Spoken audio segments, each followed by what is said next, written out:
Ako ti nisi dobro, biznis nije dobro. Definitivno najtačnija rečenica na svetu.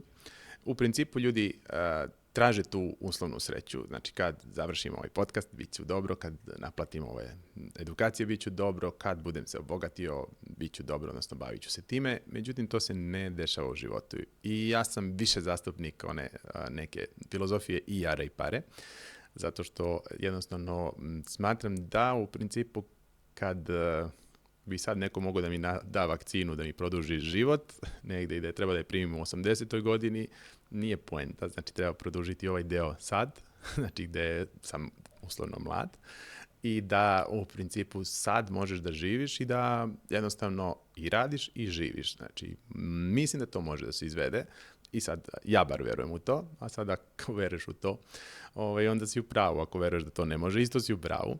Tako da je vrlo, vrlo bitno znači da nemamo uslovnu sreću, znači treba da živimo, budemo zahvalni u trenutku sa onim što imamo i da zaradimo i da radimo, a ne da čekamo, sad kad završimo ovo i kad budemo imali 1.000.000 evra, onda ćemo se baviti životom, zdravljem i to tako jednostavno kroz praksu dokazano nije moguće.